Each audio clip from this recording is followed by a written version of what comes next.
સુરતના national highway ઉપર આવેલા ધામરોડ ખાતે આવેલી પીપી સવાણી યુનિવર્સિટીમાં દક્ષિણ ગુજરાતમાં સૌથી મોટો રાષ્ટ્રધ્વજ લહેરાવવામાં આવ્યો હતો.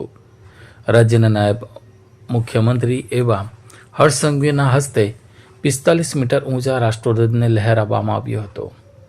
કાર્યક્રમમાં એન્ટી ટેરરિસ્ટ ફ્રન્ટના ચેરમેન અને માજી મંત્રી બિટ્ટાસિંહ, મંત્રી ઈશ્વરસિંહ પટેલ, ધારાસભ્ય ગણપત વસાવા, ધારાસભ્ય મુકેશ પટેલ ખાસ હાજર રહ્યા હતા. પીપી સવાણી યુનિવર્સિટી ખાતે દેશભરમાંથી વિદ્યાર્થીઓ અભ્યાસ કરવા માટે આવે છે.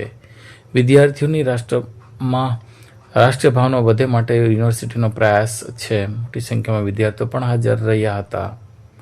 આ પ્રસંગે બિટ્ટાસિંહ, એન્ટી ટેરરિસ્ટ ફ્રન્ટના ચેરમેન તથા પરેશ સંઘાણી, પીપી સવાણી યુનિવર્સિટીના ચાન્સલરે તેની વિગતો આપી હતી.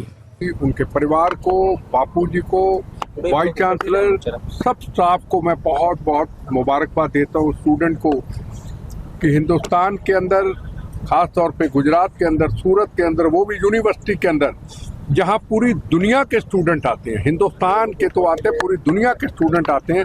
उनको तिरंगे झंडे की अहमियत पता चले कि ये तिरंगा झंडा कागज का टुकड़ा, कपड़े का टुकड़ा नहीं, ये शहीद आदम भगत सिंह, राजगुरु सुखदेव, मंगल पांडे, इस्तफाकुल्ला खां, जलियांवाला बाग के हिंदू, मुसलमान, सिख, ईसाइयों के खून से सजा हुआ तिरंगा झंडा आज यूनिवर्सिटी में ये लगा दिया गया है. मान सम्मान के साथ, जिसमें डिप्टी सीएम सिंघवी जी ने उसको शुरुआत की है. हर बच्चा जो भी दुनिया से आएगा वो सबसे पहले इस राष्ट्र के गौरव, राष्ट्र के तिरंगे झंडे को सलूट करेगा और उसको हिंदुस्तान की आज़ादी के इतिहास का साथ साथ पता चलेगा. तो मैं पूरा बापूजी को, पूरी यूनिवर्सिटी को, पीपी शिवानी ग्रुप को, यूनिवर्सिटी को, वाइस चांसलर सबको मुबारकबाद देता हूँ. Thank you. नमस्कार, હું doctor Parag Sanghani, vice chancellor PP Savani university. આપને જણાવતા ખૂબ જ આનંદ અનુભવું છું કે આજ રોજ 25 જાન્યુઆરીના રોજ આપણા લોકલાડીલા ઉપમુખ્યમંત્રી શ્રી હર્ષભાઈ સંઘવીના હસ્તે સાઉથ ગુજરાતનો ઊંચામાં ઊંચો રાષ્ટ્રધ્વજ દેશને સમર્પિત કરવામાં આવ્યો છે. કેટલી ઊંચાઈ છે?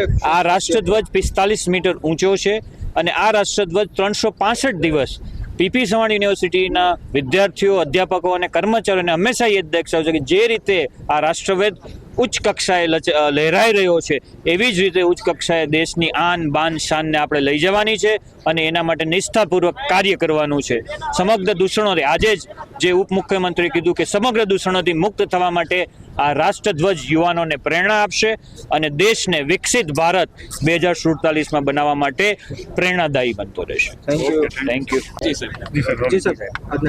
આજે સુરત જિલ્લાના મહુવેજ ખાતે ગુજરાત સરકારના ડેપ્યુટી સીએમ આદરણીય મુરબ્બી હર્ષભાઈ સંઘવીજીના વરદ હસ્તે પીપી સવાણી કેમ્પસમાં 45 મીટર ઊંચો, દક્ષિણ ગુજરાતમાં સૌથી ઊંચો રાષ્ટ્રીય ધ્વજ આજે ફરકાવવામાં આવ્યો છે.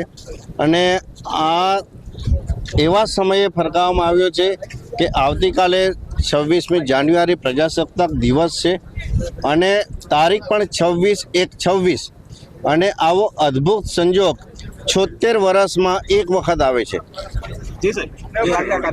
મિત્રો, આજે આપ સૌને જણાવતા ખૂબ આનંદ થાય છે કે આજે સુરત જિલ્લામાં આવેલ માંગરોળ તાલુકાની અંદર પીપી સવાણી યુનિવર્સિટી કેમ્પસની અંદર, જ્યાં લગભગ 10,000 કરતાં વધારે વિદ્યાર્થીઓ અભ્યાસ કરે છે, એના કેમ્પસની અંદર રાષ્ટ્રધ્વજ કે જે આપણા બધાનું આન, માન અને શાન છે, એવો દક્ષિણ ગુજરાતનો 45 મીટર ઊંચાઈ ઉપર રાષ્ટ્રધ્વજ ફરકાવવામાં આવેલ છે.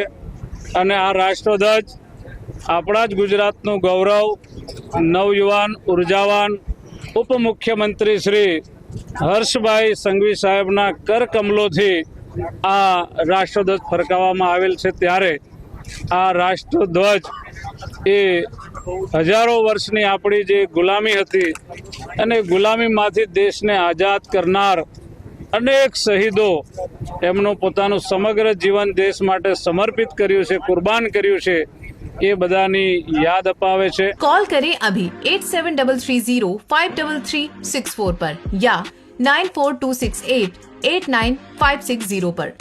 Himalaya enterprises, Jio mart digital Bharuch,